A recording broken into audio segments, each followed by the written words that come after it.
Mis amados hermanos, el libro de los Hechos de los Apóstoles es un libro fascinante. En él se nos relata lo que nuestro Señor Jesucristo continuó haciendo después de su resurrección a través de su iglesia por medio de la capacitación que el Espíritu Santo les daba a su iglesia. El Señor Jesucristo había prometido antes de ascender a los cielos, y así nos lo recuerda el mismo libro de los Hechos en el capítulo 1, versículo 8, pero recibiréis poder, hablándole a sus discípulos, pero recibiréis poder cuando haya venido sobre vosotros el Espíritu Santo, y me seréis testigos en Jerusalén, en toda Judea, en Samaria y hasta lo último de la tierra. La última vez que nos reunimos en torno al estudio del libro de los Hechos, nos centramos en el pasaje que nos narra el cumplimiento precisamente de esa promesa de Hechos capítulo 1 versículo 8, es decir, en la venida del Espíritu Santo sobre la iglesia para llenarlos del poder necesario para que pudiesen predicar el evangelio en el mundo conocido. Es a través de esa capacitación que nosotros entonces podemos entender cómo fue posible que un grupo pequeño de atemorizados creyentes, solo en unos pocos años después de ese grupo pequeño de atemorizados creyentes, surgiese una masa creciente de cristianos que los mismos paganos decían que habían venido a trastornar el mundo entero por esa capacitación del Espíritu Santo en sus vidas. Y como vimos en nuestro último estudio en torno a la venida del Espíritu Santo, esta se manifestó públicamente a través de la dotación dada a los cristianos de poder hablar a los reunidos, a los 120 reunidos allí en Jerusalén en el día de Pentecostés.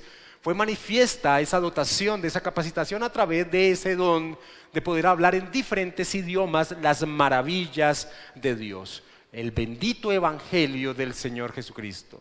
Y vimos y también alcanzamos a ver en esa última vez que nos reunimos en torno al estudio del libro de los Hechos, que esto sin dudar a dudas y lógicamente llamó a la atención de la gran multitud reunida en aquel día en Jerusalén.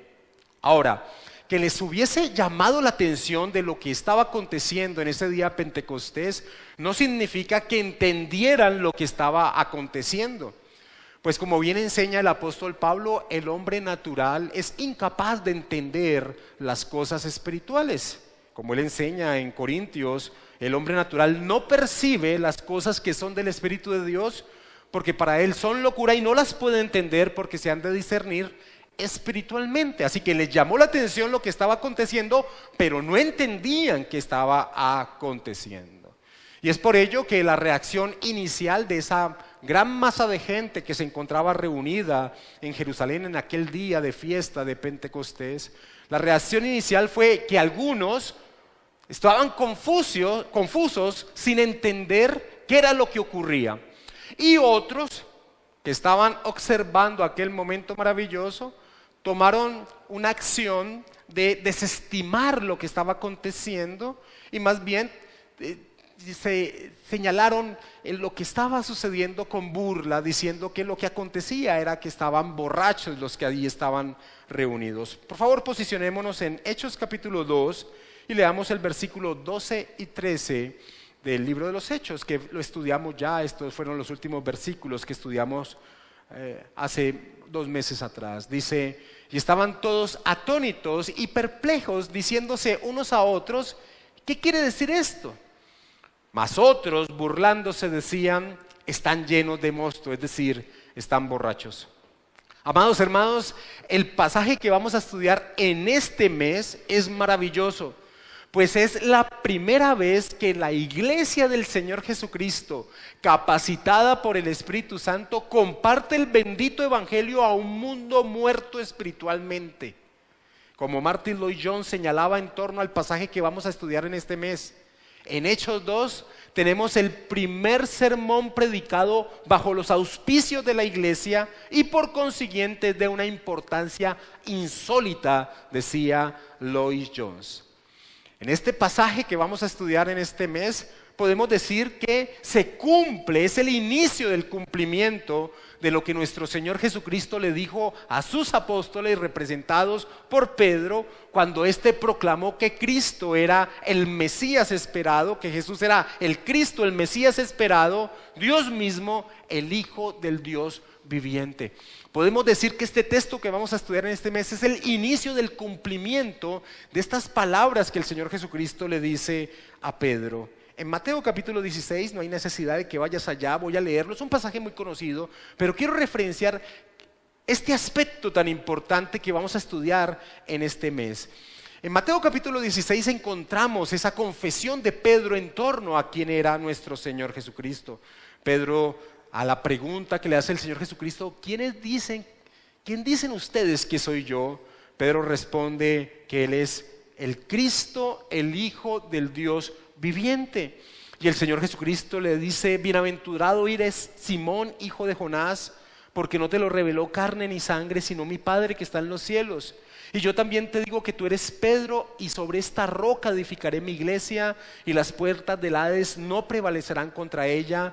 Y a ti te daré las llaves del reino de los cielos, y todo lo que atares en la tierra será atado en los cielos, y todo lo que desatares en la tierra será desatado en los cielos.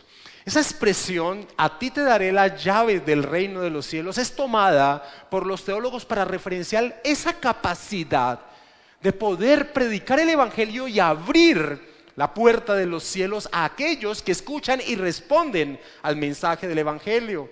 El teólogo Wayne Grudem así lo expresa: las llaves del reino de los cielos representa autoridad para predicar el evangelio de Cristo y así abrir la puerta del reino de los cielos y permitir que la gente entre. Pedro usó primero esta autoridad al predicar el evangelio en Pentecostés, pero a los otros apóstoles también se les dio esta autoridad en un sentido primario. Escribieron el evangelio en forma permanente en el Nuevo Testamento, y todos los creyentes, todos los demás creyentes tienen esta llave en un sentido secundario, porque todos pueden proclamar el evangelio a otros y por ello abrir el reino de los cielos a los que entran. Así que el texto que vamos a estudiar en este mes es de una importancia, así como lo referenciaba Lloyd Jones, vital, porque es la primera vez que encontramos a la iglesia capacitada por el Espíritu Santo presentando el bendito evangelio de nuestro Señor Jesucristo. En ese sermón que el apóstol Pedro da en el día de Pentecostés, ese sermón se convierte en el paradigma de la predicación cristiana. En él se muestra la estructura que utilizó la iglesia y que debe utilizar la iglesia cuando proclama el bendito evangelio de nuestro Señor Jesucristo. Es lo que se conoce como el querigma apostólico. Querigma es una palabra griega que significa proclamación. Es la proclamación apostólica. Y esa estructura que encontramos en ese sermón que da Pedro se ve repetido en los diferentes sermones que encontramos en Hechos de los Apóstoles. En ellos encontramos primero que todo un testimonio a través del Antiguo Testamento en torno a quién era Jesús. También encontramos que se presenta a Jesús como el Dios hecho hombre. Se relata el ministerio público y la pasión que vivió nuestro Señor Jesucristo. Se muestra la confirmación de quién era Cristo a través de la resurrección, la cual los apóstoles dicen ser testigos presenciales de ello. Y también se termina con una exhortación al arrepentimiento y la fe. Esa es la estructura de ese mensaje apostólico, de ese querigma, de esa proclamación apostólica que es vital, que es el paradigma de la predicación cristiana. De allí la importancia de este pasaje, pues esta proclamación es la que la iglesia está mandada a compartir por siempre. Pues como se ha enfatizado desde este púlpito, el Señor de la iglesia ha dejado el mensaje a proclamar, es decir, el querigma, el mensaje apostólico. La iglesia no está llamada a compartir el evangelio a través de testimonios, a través de diferentes mensajes diferentes al bendito evangelio de nuestro Señor Jesucristo, así como también nuestro Señor dejó la forma en que se debe compartir el evangelio, que es a través de la predicación, no a través de obras de teatro, ni de danzas, ni de películas. El Señor de la iglesia dejó el mensaje y la forma de cómo se debe compartir el evangelio, y esa es la importancia del estudio de este texto durante este mes. John MacArthur dice correctamente: la debilidad de la iglesia contemporánea se debe en gran medida a la declinación de la poderosa predicación bíblica. Y si hay algo, mis hermanos, que nos enseña el libro de los Hechos de los Apóstoles, es que la iglesia se expande y se sostiene solamente a través de la predicación del Evangelio. En este libro de los Hechos encontramos 19 exposiciones del Evangelio a través de discursos que aparecen en el libro. 8 discursos o sermones dados por Pedro, 1 por Esteban, 1 por Jacobo y 9 por Pablo.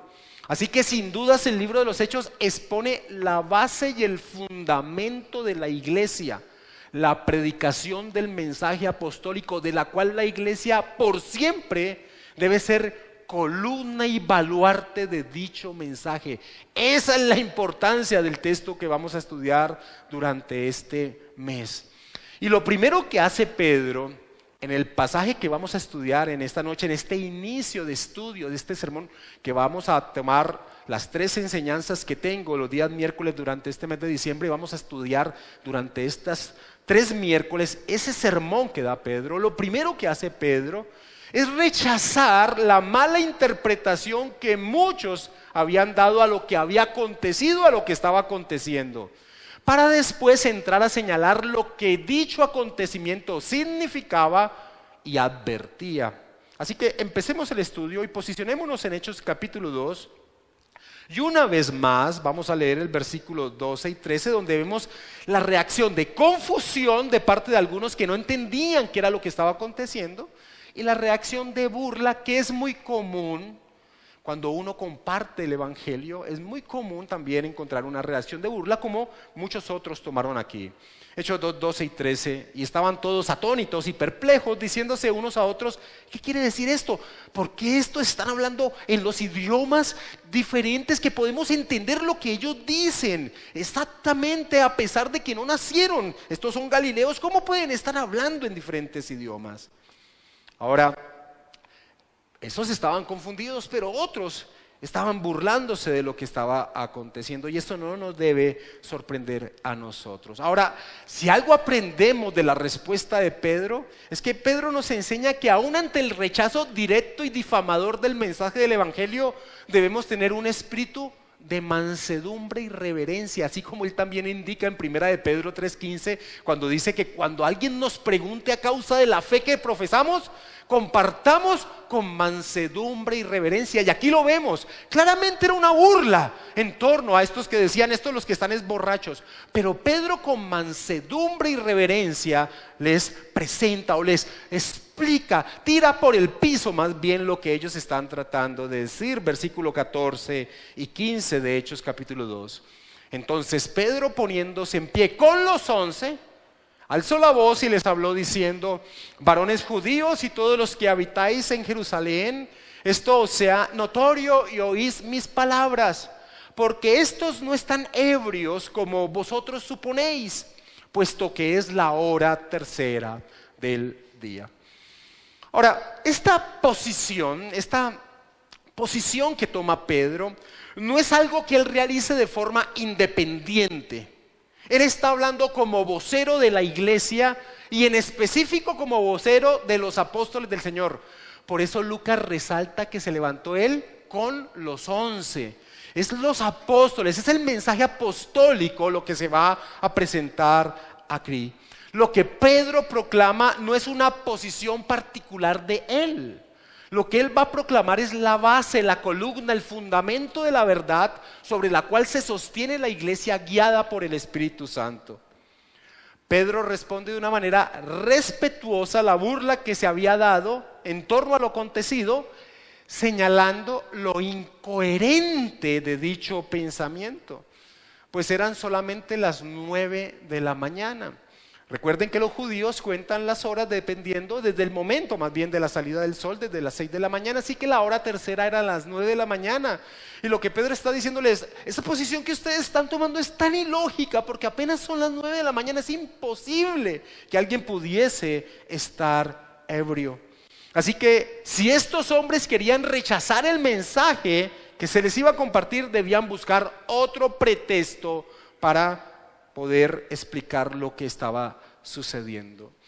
Y lo que hace Pedro a continuación, después de desvirtuar esa difamación de lo que estaba aconteciendo, lo que a continuación hace Pedro es direccionar la atención de lo que estaba aconteciendo en torno a una explicación escritural.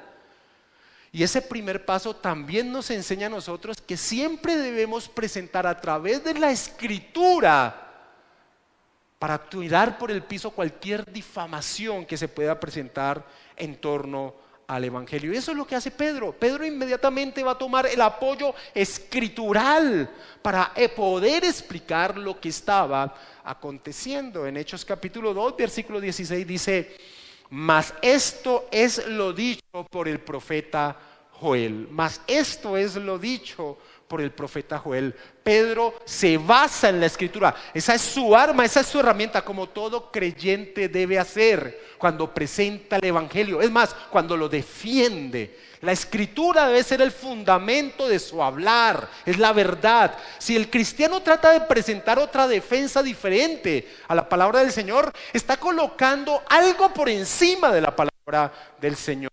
El cristiano está sometido en todo a la escritura.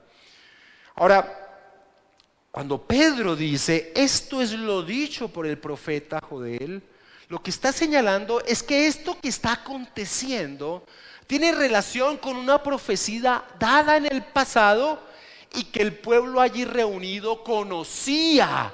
Ellos conocían el libro del profeta Joel sin lugar a dudas.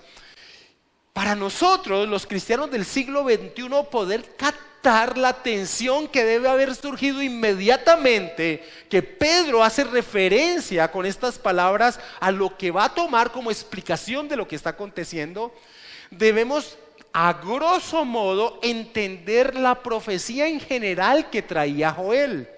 Ellos, los que lo estaban escuchando, judíos principalmente, claramente cuando Pedro dijo, esto es lo que dice la profecía de Joel, inmediatamente deben habérsele puesto los pelos de punta, porque la profecía de Joel tenía y apuntaba a un punto en particular. Y voy a grosso modo a dar un recuento muy rápido en torno a qué se basa la profecía del libro de Joel.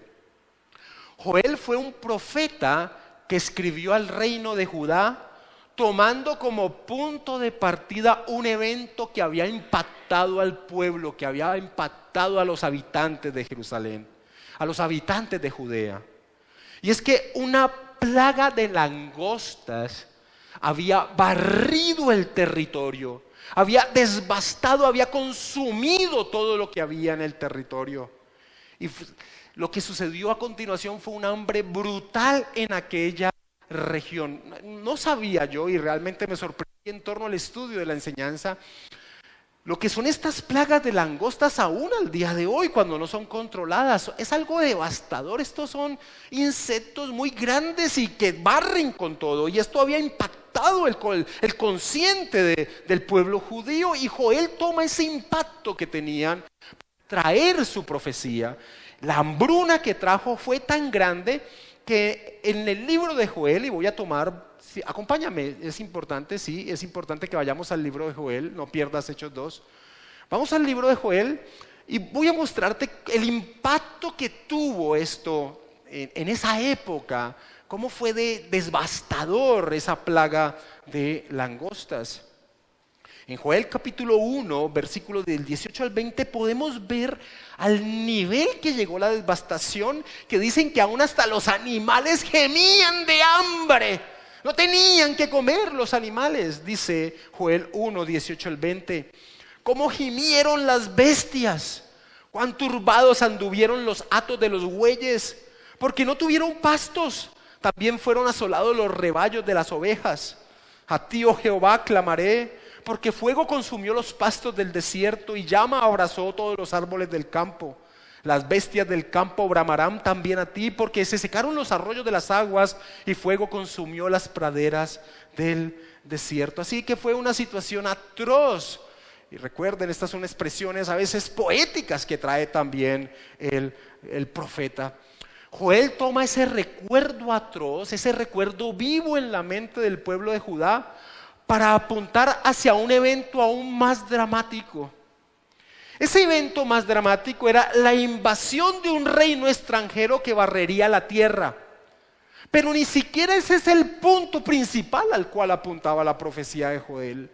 Cada uno de esos eventos dramáticos, la plaga de langostas que ya habían vivido, el reino de Babilonia que venía a barrer también a la tierra, esos solamente eran sombras del evento al cual apuntaba la profecía de Joel.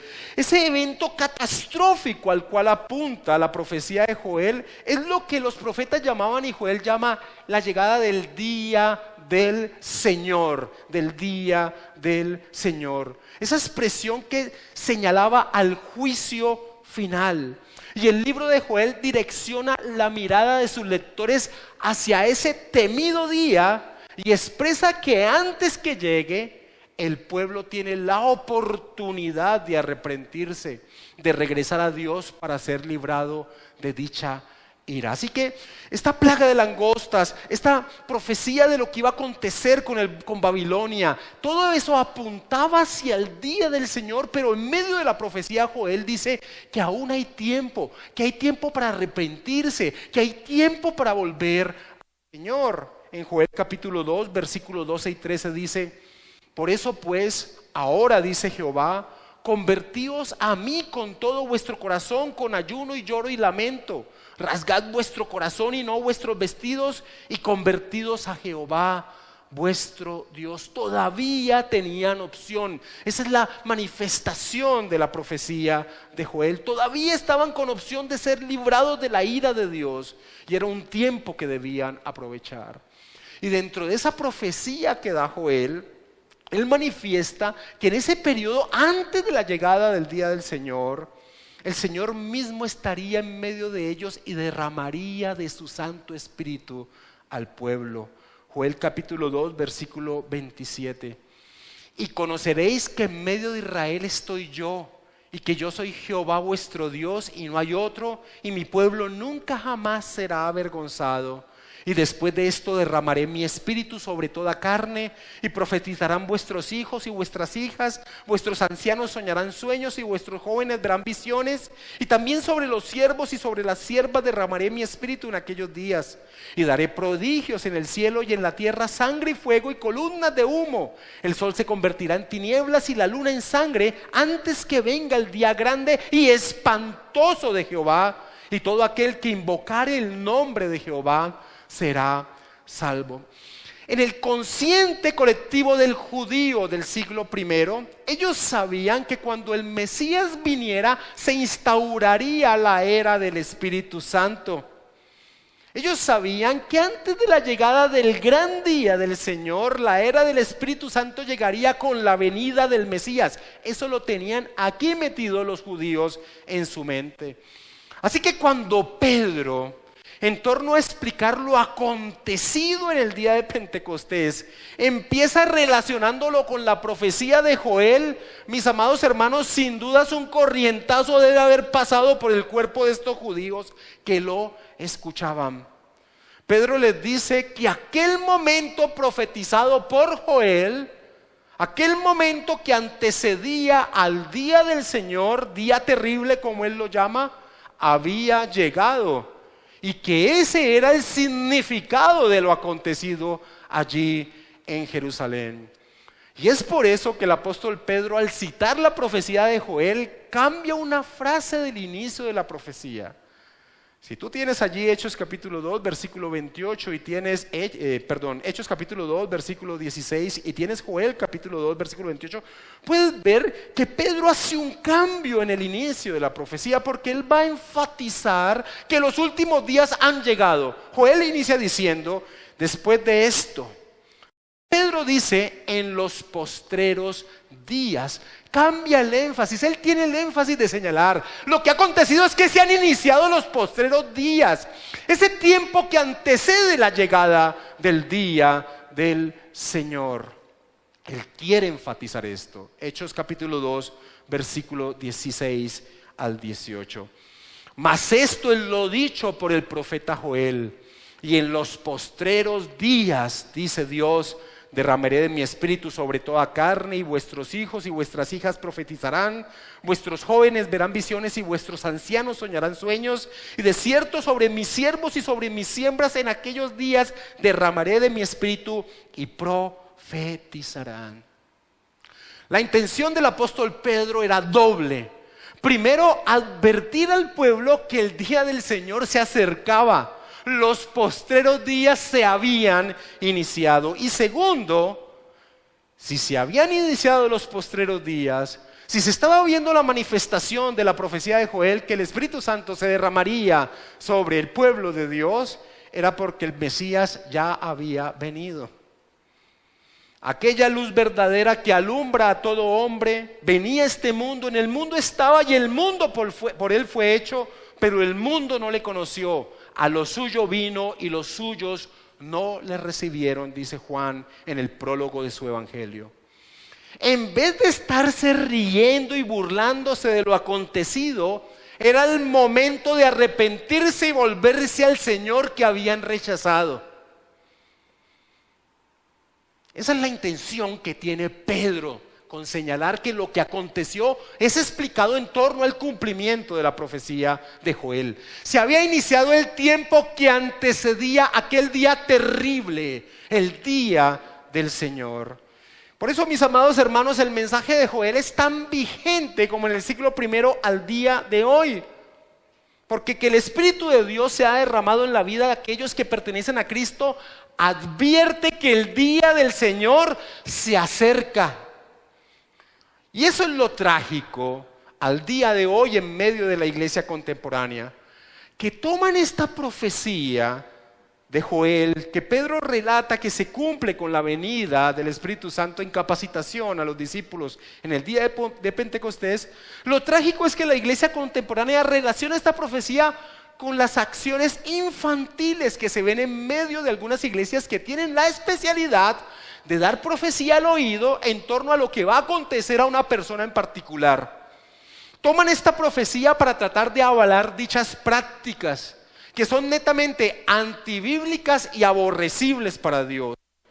Porque ese aspecto que se ve comúnmente al día de hoy y que dicen, no sé si ustedes han escuchado, yo alguna vez escuché trágicamente que hay muchas personas en torno a esta profecía de Joel que se cumple en Pentecostés, dicen, mi hijo, un niño como de 8 años, mi niño es profeta, porque la profecía de Joel en esa universalidad que ahora voy a explicar, habla de jóvenes, de ancianos, y dicen, mi niño es profeta, él da profecía. Ese tipo de estupideces se toman al día de hoy y se ponen en práctica en medio de la iglesia, violando un principio bíblico, y es que Dios aborrece el adivino y cualquier espíritu de adivinación, cualquier tipo de testimonio en torno a que se le diga a alguien lo que va a acontecer el día de mañana en su vida. Es algo que Dios aborrece, y lo aborrece porque Dios aborrece que se desconfíe del plan que tiene con cada uno de nosotros y que llevará a cabo en torno a llevarnos a la imagen de nuestro Señor Jesucristo. Así que lo triste de no entender lo que Pedro estaba señalando, que es tan vigente al día de hoy, que lo que había acontecido debe ponernos muy alerta porque el día del Señor se acerca, lo cambian por ese tipo de posiciones infantiles que se ven en medio de las iglesias. No entienden que las referencias a visiones, sueños que trae la profecía de Joel hacía referencia a la manera que comúnmente Dios se comunicaba con el profeta, y que el profeta entonces debía comunicarle el mensaje al pueblo. Y mis amados hermanos, los profetas centraban su mensaje en torno a aquel que habría de venir. El mensaje profético, todo el desarrollo de la revelación progresiva que encontramos en el Antiguo Testamento apuntan a Cristo. Todo el mensaje profético apunta a Cristo. Es como lo que le dice el ángel a Juan cuando está teniendo la visión que está relatada en el libro de Apocalipsis. El ángel que le está mostrando la visión le dice a Juan: yo soy consiervo tuyo y de tus hermanos que retienen el testimonio de Jesús. Adora a Dios, porque el testimonio de Jesús es el espíritu de la profecía. O como dice la Nueva Versión Internacional, el testimonio de Jesús es el espíritu que inspira la profecía. Los profetas tenían la intención de revelar el mensaje divino y todo el Antiguo Testamento apuntaba a Cristo, apuntaba a Cristo. Así que la profecía de Joel lo que señalaba es que con el derramamiento del Espíritu Santo, con esa capacitación del Espíritu Santo sobre el pueblo de Dios, dicho pueblo ahora tendría la capacidad, no solo algunos como los profetas del Antiguo Testamento, sino todos, de proclamar la verdad del Evangelio de Dios, las buenas nuevas, que el Mesías había venido a redimir a su pueblo de la esclavitud y consecuencias del pecado, que el Mesías había venido a restablecer la relación del hombre con Dios. Así que la profecía de Joel, que Pedro referencia como la explicación a lo acontecido en el día de Pentecostés, además de ser una advertencia de la inminente llegada de aquel día, también expone la gracia de Dios en ese periodo de tiempo antes de la llegada del día del Señor. Pues la única manera de escapar a la ira de aquel día será por medio de la aceptación del mensaje del Evangelio que ahora, desde ese momento, todo el pueblo de Dios tiene la capacidad de compartir. De allí el título que tiene esta enseñanza, el título de una advertencia llena de gracia, porque aunque es una advertencia a que los últimos tiempos se habían iniciado, también está llena de gracia en torno al don que habían recibido la iglesia del Señor, porque tenían el don de poder compartir la verdad de Dios, no como los profetas del Antiguo Testamento que solo eran unos pocos, sino ahora todo el pueblo de Dios tenía la capacidad de compartir el mensaje del Evangelio, algo vital, porque la única manera de escapar del día del Señor en torno a la ira derramada en aquel día es a través de la aceptación del mensaje del Evangelio. Pedro, acompáñame a 1 de Pedro, capítulo 1, versículo 10, dice lo siguiente en su epístola: los profetas, dice el apóstol Pedro, los profetas que profetizaron de la gracia destinada a vosotros, inquirieron y diligentemente indagaron acerca de esta salvación, escudriñando qué persona y qué tiempo indicaba el Espíritu de Cristo que estaba en ellos, el cual anunciaba de antemano los sufrimientos de Cristo y la gloria que vendría tras ellos. A esto se le reveló que no para sí mismos, sino para nosotros, administraban las cosas, y escucha lo que dice Pedro, las cosas que ahora os son anunciadas por los que os han predicado el Evangelio por el Espíritu Santo enviado del cielo, cosas en las cuales anhelan mirar los ángeles. Administraban las cosas que ahora son anunciadas por los que os han predicado el Evangelio por el Espíritu Santo enviado del cielo. Vivimos en un momento maravilloso en el tiempo que estamos nosotros viviendo. Es el momento de proclamar el Evangelio, la única manera de que el hombre sea librado de la ira de aquel día. Así que es una advertencia sin lugar a dudas llenas de gracia. Así que aunque la intención de Pedro es enfatizar la advertencia de que el día del Señor se acercaba, la profecía de Joel también señalaba que en la gracia del Señor, dicha época que antecedía la llegada de aquel día, el pueblo de Dios, su iglesia, tendría todos la capacidad de realizar la función que únicamente antes realizaban unos pocos profetas. ¿Cuál función? Ellos, los profetas, proclamar la venida del Mesías. Nosotros, proclamar las buenas nuevas, que Jesucristo es el Mesías prometido.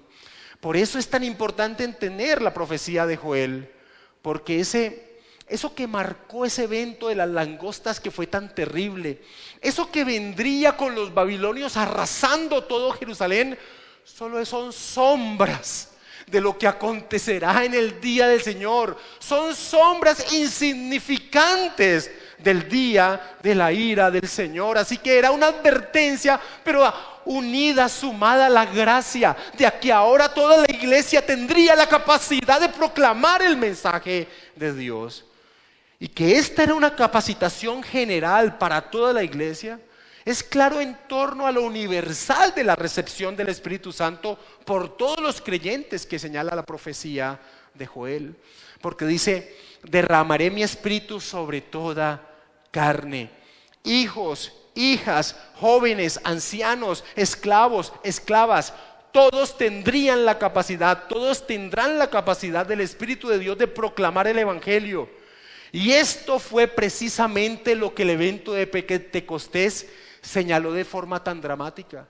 Porque ¿qué recibieron en el día de Pentecostés? La capacidad de hablar las maravillas de Dios en diferentes idiomas. Un grupo que tendría que llevar el Evangelio, que el Evangelio se expandiese por todo el mundo. Así que la profecía de Joel señala responsabilidad más que cualquier otra cosa en torno a la labor que Dios nos ha encomendado. A ser discípulos de Cristo, enseñándoles lo que el Señor Jesucristo reveló a su iglesia. En vez de tomarse tan livianamente como ese tipo de ridiculeces que se ven al día de hoy, la profecía de Joel señala es la responsabilidad inmensa de que nuestras bocas se abran para que muchas personas sean libradas de aquel terrible día del Señor. Estamos en el tiempo que la teología bíblica llama el tiempo del reino proclamado. La invitación que hacemos para que entren al reino de Dios. Os rogamos en nombre de Cristo, reconciliaos con Dios. Ese es este tiempo maravilloso que la iglesia tiene su papel de proclamar. Pero amados hermanos, este tiempo tiene un fin. Porque así como la profecía de Joel mostraba esa capacitación que Dios daría por su Espíritu Santo para que se proclamara la verdad del Evangelio, no en unos pocos como antes, sino toda la iglesia tendría esa capacidad. Jóvenes, ancianos, siervos, siervas, hombres, mujeres, todos. También señala que el día del Señor se acerca. Este periodo que estamos viviendo, la era del Espíritu, como la llaman teológicamente, estos últimos días también tienen un fin. Los últimos días comenzaron con la aparición de Cristo en la tierra y se consumarán con su reaparición. Muchas personas, cuando ven que Pedro dice que lo que aconteció en el día de Pentecostés es el cumplimiento de la profecía de Joel, se sienten confundidas con algunos aspectos que tenía la profecía de Joel. Volvamos a Hechos 2 y leamos el versículo 17 y 18, que ya podemos entender lo que fue este cumplimiento de la profecía de Joel. Y en los postreros días, dice Dios, derramaré mi espíritu sobre toda carne, y vuestros hijos y vuestras hijas profetizarán, vuestros jóvenes verán visiones y vuestros ancianos soñarán sueños, y sobre mis siervos y sobre mis siervas en aquellos días derramaré de mi espíritu y profetizarán. Ok, ya lo entendemos. Ya entendemos lo que esto significa, pero sigue diciendo versículos 19 y 20: y daré prodigios arriba en el cielo y señales abajo en la tierra, sangre y fuego, vapor de humo, el sol se convertirá en tinieblas y la luna en sangre antes que venga el día del Señor grande y manifiesto. Y entonces muchas personas dicen: ¿cómo Pedro pudo decir que en el día de Pentecostés se cumple la profecía de Joel si entendemos que se cumple una parte pero no toda la profecía? Porque esto no aconteció en el día de Pentecostés. Ahora, es aquí donde es importante entender que las visiones que recibía un profeta era como ver un cuadro. Imagínense un paisaje pintado en un cuadro. Cuando yo estoy frente a un cuadro de un paisaje, yo puedo ver las diferentes partes que componen el cuadro, pero por ejemplo, si hubiese unas montañas, yo podría ver las montañas, pero no puedo ver las distancias que hay entre una montaña y otra. Yo puedo ver las montañas y me parecieran que están cercas y unidas cada una. Esa es la manera de explicar cómo los profetas veían las visiones que ellos veían. Ellos veían una imagen, pero no sabían qué acontecimiento estaba antes que otro. Ellos veían todos los acontecimientos en un mismo momento. Era la imagen que ellos veían. No podían ver las distancias si un acontecimiento se daba antes y el otro estaba mucho tiempo después. Eso es lo que comúnmente se llama el escorzo profético, y David Burr así lo ilustra. La idea de esta expresión, el escorzo profético, es la siguiente: cuando vas de viaje y llegas a una cadena de montañas, estas se asoman como si fuesen un muro y dan la impresión de que con una sola subida y bajada las cruzarás con facilidad. Pero cuando ya te encuentras en medio de ellas, descubres que no es así de sencillo, sino que el muro se dispersa para convertirse en toda una serie de montañas y valles para atravesar las cuales has de hacer muchas subidas y bajadas. Asimismo, el anuncio profético, visto con siglos de anterioridad, parece indicar que la obra del Mesías sería sencilla y unificada. Mientras que cuando de hecho comienza a tener lugar, se ve que tiene diversas facetas que ocupan un largo espacio de tiempo. Él no viene una vez, sino dos, y entre medio de sus dos venidas cumple otros ministerios más.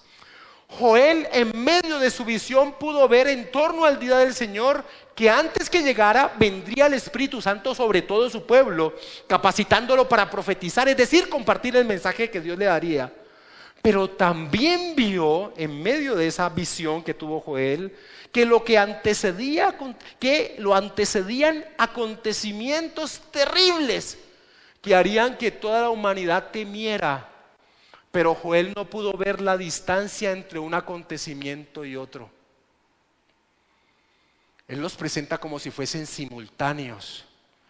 Pero nosotros ahora podemos entenderla. Podemos entender que hay un periodo entre el inicio, con el derramamiento del Espíritu Santo sobre la iglesia, con la intención de capacitarlos para proclamar el Evangelio, y que ese periodo terminará con la reaparición del Mesías, con su retorno, instaurando aquel día profetizado por Joel, y que los eventos que anteceden a ese día de la aparición de Cristo son los eventos descritos al final de esta profecía.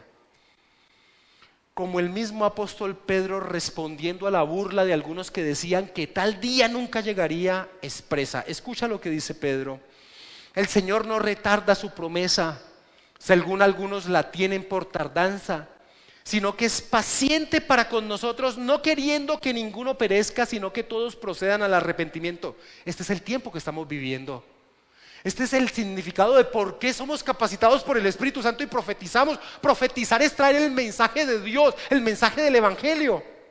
Pero sigue diciendo Pedro: pero el día del Señor vendrá como ladrón en la noche, en el cual los cielos pasarán con grande estruendo, y los elementos ardiendo serán deshechos, y la tierra y las obras que ya hay serán quemadas. Cuando uno lee la profecía de Joel, el versículo 19 y 20 de Hechos capítulo 2, como lo referencia Pedro, y dice: y daré prodigios arriba en el cielo. Imagínate en ese día: y daré prodigios arriba en el cielo y señales abajo en la tierra, sangre, fuego y vapor de humo. El sol se convertirá en tinieblas y la luna en sangre antes que venga el día del Señor grande y manifiesto. Esto no es un espectáculo maravilloso por ver. Estos son eventos cataclísmicos terribles que van a anteceder la venida del Señor Jesucristo. No sé si a ustedes les aconteció hace más o menos un año, 2 años, algo que se repite, cuando en el sol aparece un arco iris alrededor de él. No sé si algún lo han visto. Yo ese día que vi eso, yo estaba como medio asustado. Me parece impresionante ese tipo de cosas. Ahora eso es algo ínfimo en torno a ver lo que relata la palabra del Señor. El mismo Señor Jesucristo, cuando se le hizo la pregunta de qué señales habría en torno a su retorno, dijo lo siguiente. Acompáñame a Mateo capítulo 24.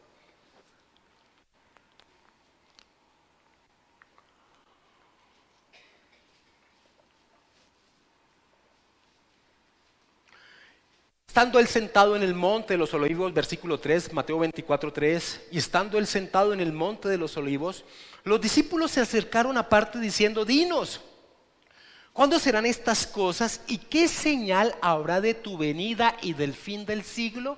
Ahora, Mateo 24 hay que entender que hay 2 preguntas que se le hacen al Señor Jesucristo unidas. Jesucristo había dicho que ese templo que ellos veían con tal magnitud no iba a quedar piedra sobre piedra.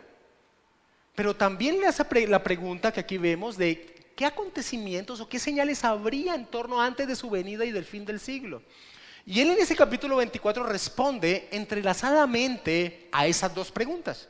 Algo que se iba a cumplir en el año 70, cuando ese templo iba a ser totalmente destruido por los romanos, pero también habla acerca de su venida y del fin del siglo, versículo 29 y 30 de Mateo 24, que es lo que nos interesa aquí.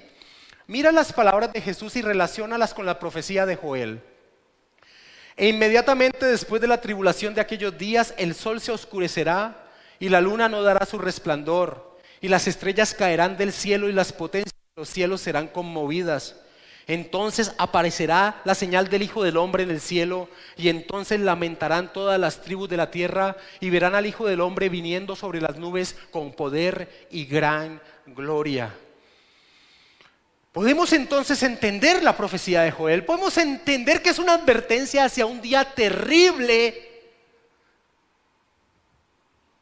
que está por llegar, que los últimos días, los postreros días se habían iniciado con el derramamiento del Espíritu Santo y entendemos la gracia de este periodo. ¿Cuál? Y soy reiterativo, porque esa reiteración lo que hace es señalarnos a nosotros que decimos tener el Espíritu Santo y entender que esa capacitación tiene un objetivo: abrir nuestras bocas y proclamar la verdad del Evangelio para librar a la mayor cantidad de personas posibles, como Pablo decía, a ver si puedo salvar a muchos o a alguno, para que sean librados de aquel terrible día.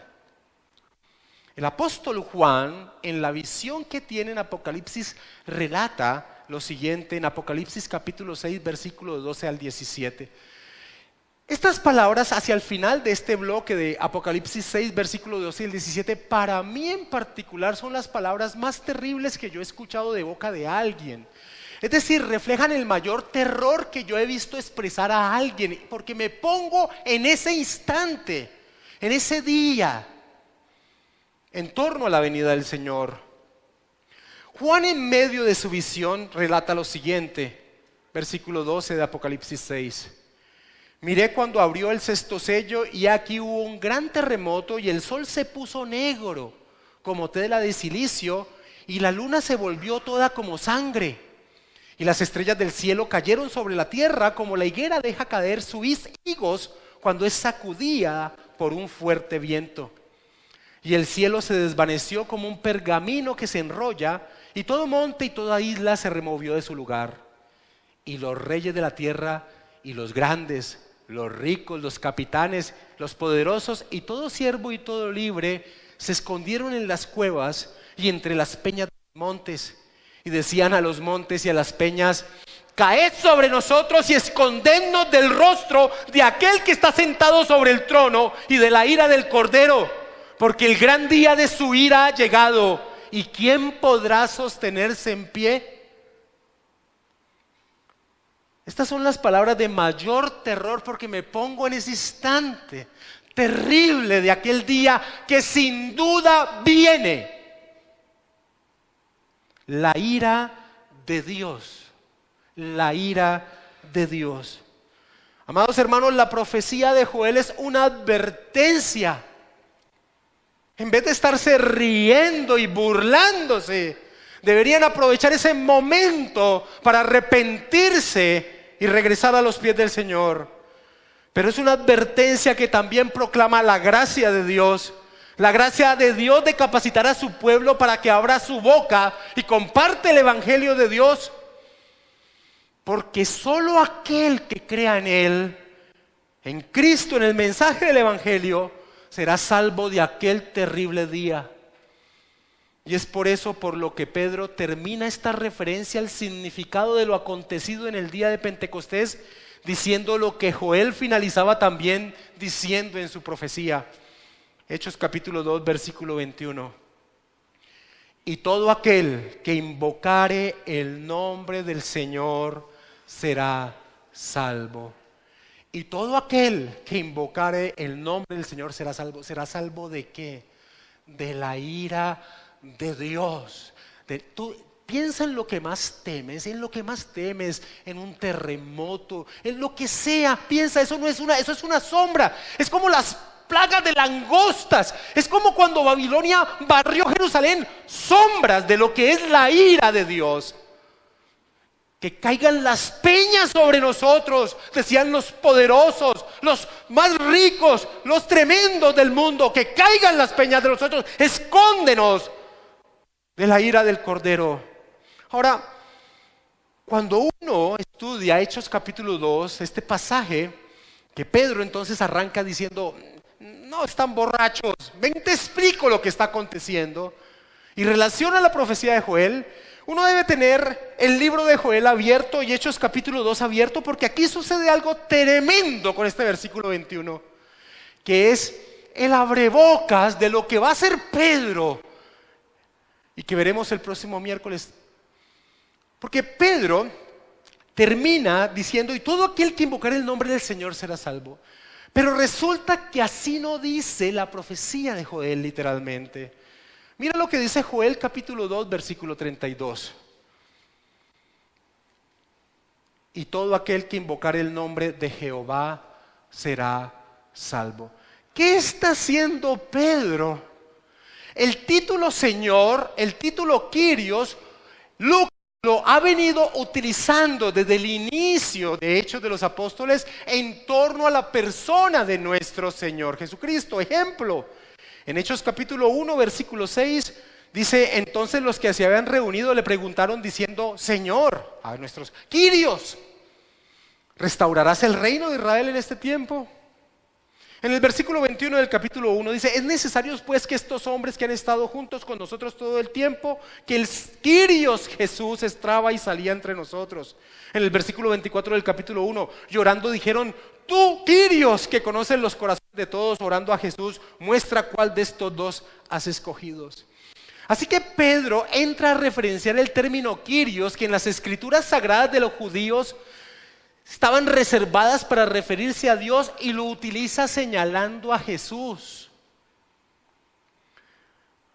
Y todo aquel que invocar el nombre del Kyrios será salvo. La profecía de Joel dice: y todo aquel que invocar el nombre de Jehová será salvo. Y aquí Pedro hace una entrada poderosa en torno a exponer quién es el bendito Señor Jesucristo, el Mesías, que instauró la era del Espíritu Santo, que había llegado y que era manifiesto en el día de Pentecostés, que anunciaba que el día del Señor se acercaba, pero que ellos habían rechazado y crucificado, cosa que les dirá y veremos así en la próxima semana. Ahora, Pedro entra a referenciar el término Kyrios, que en las escrituras sagradas los judíos manejaban única y exclusivamente para referirse a Dios, y señala que está hablando de Cristo. Acompáñame al capítulo 2 de Hechos, versículo 36, y mira cómo él va finalizando, algo que veremos la próxima semana.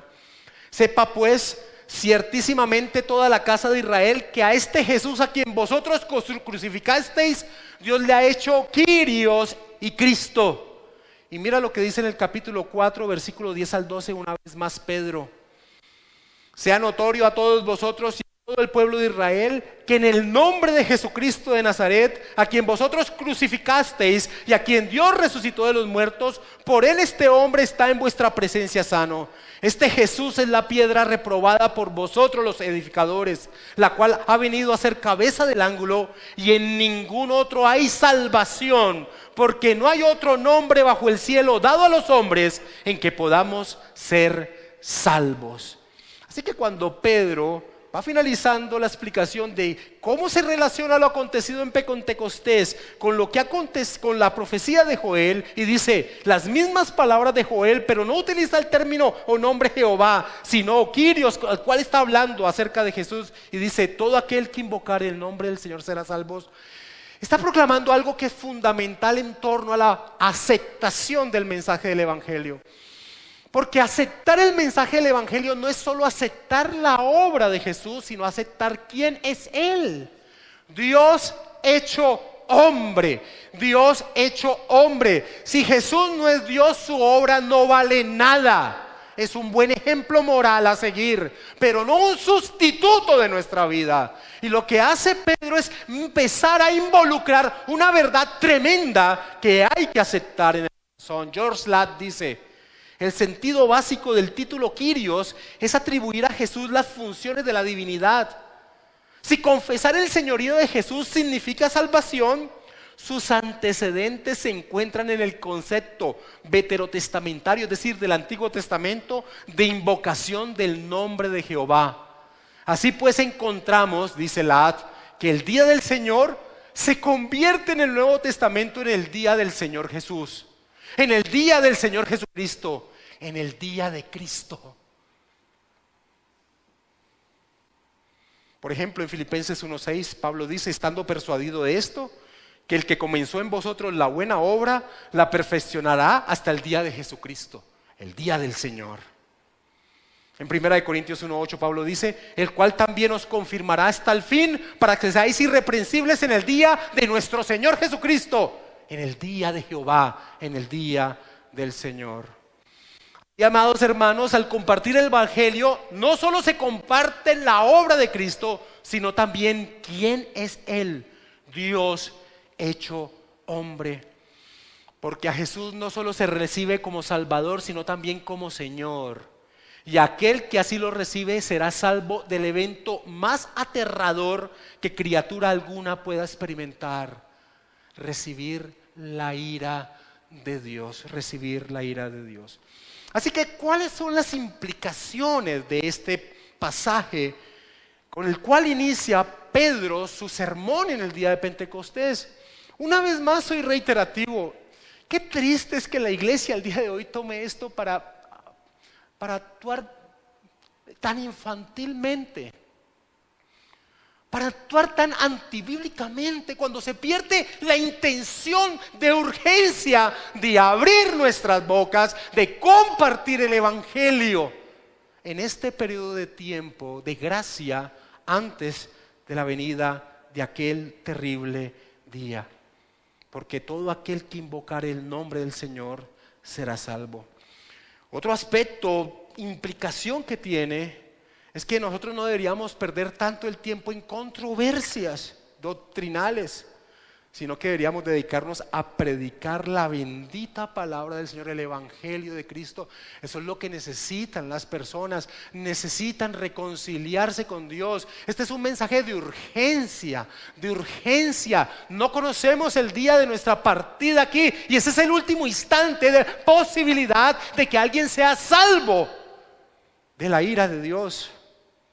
Así que este es un mensaje de urgencia que nos deja y de gran responsabilidad a nuestro ser. Quisiera terminar esta enseñanza en torno a este inicio del sermón de Pedro con las palabras que Francisco Lacueva, en torno al estudio que veníamos realizando con los hermanos que están en las licenciaturas, termina el texto que utilizamos como base para ese curso.